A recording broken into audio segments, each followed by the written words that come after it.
Hey guys, how's it going? Welcome back to the channel. This is Cam with Stoic Soldier. Great to have you guys here today. Thank you guys for being a part of this. As promised, one video to post every single week. I'm now going to make sure that I stay committed to that, making sure that I do that every single week. Sometimes there may be more videos out there, even 2 or 3, but making sure that it's no less than 1. That is me committing to myself, committing to people that I know, friends and family, committing to my channel, committing to this investment in this project, and making sure that no matter what, I keep that momentum going. Just like we talked about in one of my previous videos, whatever it is that you're doing and you're trying to accomplish, no matter what it is, even if you feel that you can't do everything at that very moment, by no means is that an issue. The only time it becomes an issue is when you just stop doing anything altogether. You say, I'm not going to be a doctor right away, or I can't get into medical school right now, so I'm just going to do nothing. I'm just going to work as a janitor. That has no relevance to what you want to accomplish. For that time being, if you can't go to school, again, talk to people that you know. Do your research online. Do something that's somehow relevant to that field you want to get into. Something that has some relevance to that goal that you want to accomplish, to what you want to do, or that person that you want to become. Okay? Even if it's 1 or 2 things, even if it's in bite-sized pieces, little increments, mini steps, one at a time. When you're on the road and let's say that there's an accident in front of you or you're stuck in traffic, whatever, you're eventually going to get home. For you to just sit there and park your car when things may or may not move, that's not going to get you anywhere. You go at whatever pace that you can for the time being, but eventually you will get to where you need to.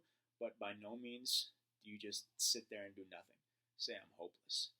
That's you giving away power. Okay, we're going to talk a little bit more about that in our video today. So again, talking about Stoic philosophy and how it's changed me, my perspective, the person who I am, my character. Again, I've studied many different kinds of philosophies, especially Taoism. I've always been a fan of. But Stoicism is one thing that's really impacted my life for the better, in the sense of not being devoid of emotions, which is something that a lot of people misinterpret and get wrong. By no means should you oppress your emotions. There's no such thing as having no emotions. We're human beings at the end of the day. So whether it be fear, anger, sadness, or even on the positive spectrum, happiness, joy, excitement, you're going to feel those emotions, and you should feel those emotions. If you don't and you try to suppress them, they're going to come back tenfold. Okay? It's going to create a catapult effect. It's going to create like a buoyant force, and it's going to come back just stronger than ever. As Carl Jung always talks about, the shadow, that's the one thing that he's known. That's probably the one thing that he's most popular for, talking about the aspect of it. When you suppress a certain part of yourself, it ends up coming back bigger, stronger, more immaculate than ever. So the best thing you can do is by all means embrace those emotions, but don't let them overtake you. Don't get caught up to the point where it just blinds you, to where it blurs your vision, to where it clouds your judgment, to where you have no sense of clarity at that point, to where they've just completely embroiled you to the point where the anguish and the turmoil has just taken over you. By no means should that be the case either. Okay? Now, granted, certain things happen. Life happens. Circumstances are not ideal. Things don't always go our way. Understandable. Okay? Certain things we do have control over, certain things we don't. Certain things we may have contributed to for the better or for the worse in our lives, certain things that we didn't. Okay? That's understandable. It is not always your fault. Sometimes it is, sometimes it's not. Sometimes I've done things that are my fault. I've made some foolish mistakes. I've done some stupid things. And there are some times where things have just happened. Okay? But at the end of the day, something to always keep in mind is no matter what, whether or not it was your fault, it's still our responsibility. One way or another, we are still responsible for ourselves. That's something that doesn't change. Okay? So, an example. Let's say you're coming home one day and someone breaks into your house. You coming home from work, all you see is a mess. You see that some things have been stolen, some things have been destroyed. You don't know how it happened. You don't know who it was. You don't know how many people there were. You're sitting there, you're panicking, you're tormenting yourself, calling the cops, trying to figure things out, whatever. Now, you have two options from there. You could you can clean up that mess and try to figure out why this happened or how to prevent it in the future, or you could do something completely unrealistic. You could sit there and wait for as long as you want with that mess, with the broken glass, with the busted locks on the door, anticipating and expecting them to come back, apologize, clean everything up, replace what they stole, maybe even buy you a cup of coffee afterwards. Ask yourself honestly what the odds are of that happening. And how long, more importantly, do you want to wait for that? Waiting for that apology, waiting for them to try to redeem themselves, for them to try to fill that void, to try to repair the damage that they've done. That's not always going to happen, and you can't spend your life depending on that. Again, that's waiting for an external circumstance to change and dictate your emotions. So, that may not have been your fault. However, still, it's your responsibility. It would be any of our responsibility. So you could sit there contemplating as to why this happened to you and expecting some kind of compensation. Or, in that scenario, you can dust yourself off, clean up that mess, and in that process, and while you sit alone with yourself and reflect on the situation, again, as you should, process whatever you have to, don't oppress anything. From there, you can think to yourself, what part could I have played in this? And if you didn't play anything, what part can I play now? Now that this happened, now that I know that this is possible, what can I do so that this doesn't happen again? Okay, maybe double checking my locks, maybe having a security system, having an alarm, having a ring camera even. These are all things that you can do to not prevent it from happening altogether always. More than likely you will be able to, but you never know. At the very least, you can put your mind at ease knowing that it's that much less likely to happen. Okay? You've at least taken charge of the situation. Now you've at least made it clear that regardless of the fact that this was not my fault, I'm not going to allow myself to stay a victim of the situation. I'm going to reclaim my power, and I'm going to make sure to the best of my ability that this does not happen again. Okay? Now, talking about situations where it may have been your fault, again, we're human beings, we make mistakes, it's okay. Don't beat yourself up. The blame game goes both ways, not only for people who have done you wrong, but when you have done yourself wrong, when you've done somebody else wrong even. Sitting there, smacking yourself, telling yourself how stupid you are, calling yourself a loser, calling yourself a failure. What kind of growth are you expected to have from that? All that's going to do is diminish your confidence, and you're going to stay stagnant. You're going to stay stuck right where you are. Instead, learn from the situation. We're allowed to make mistakes. You are allowed to make mistakes. As long as you don't continue to make them. As long as you're not repeating those mistakes. Okay?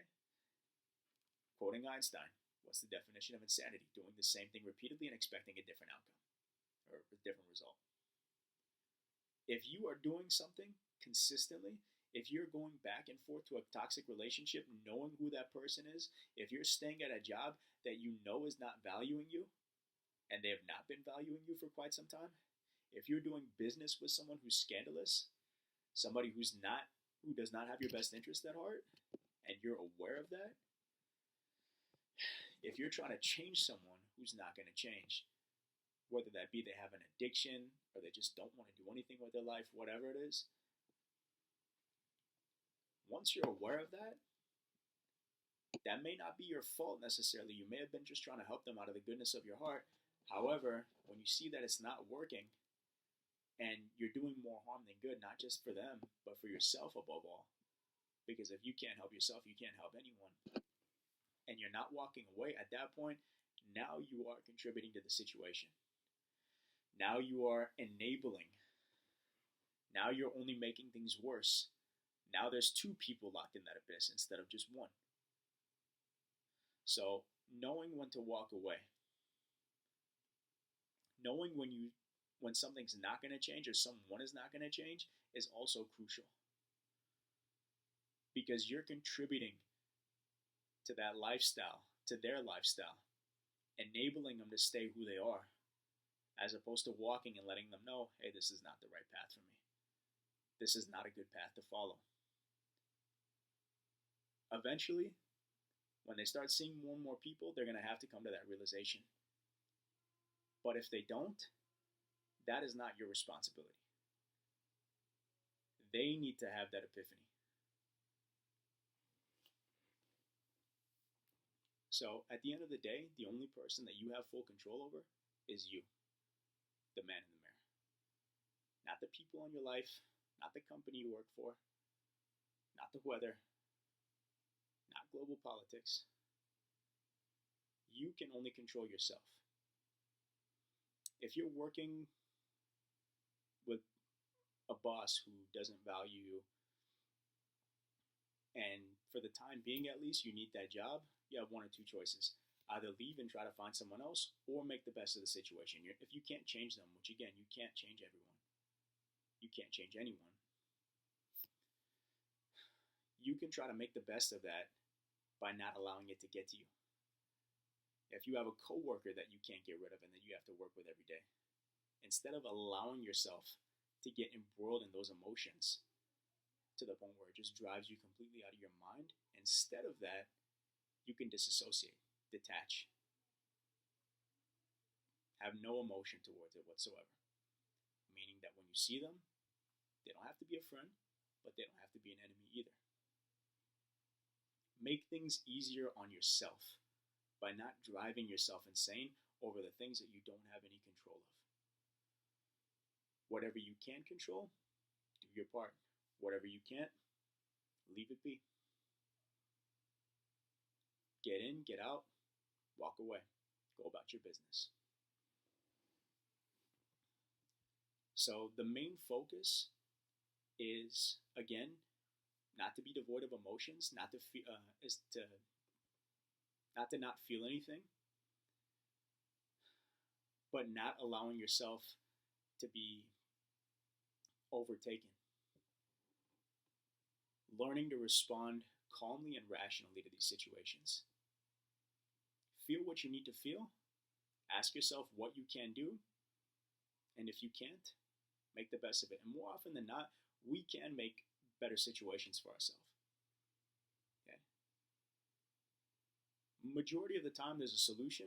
If not, there's a way to at least remedy it, if not salvage it. At least simplify it for yourself. The situation is not going to get better on its own. And you might not be able to always make it better, but what you can do is make it to where you're not driving yourself out of your mind. Make it less tedious for yourself. Allow life to be easier for you. And that starts with you. So, that's it for today, guys. Thank you guys so much for joining.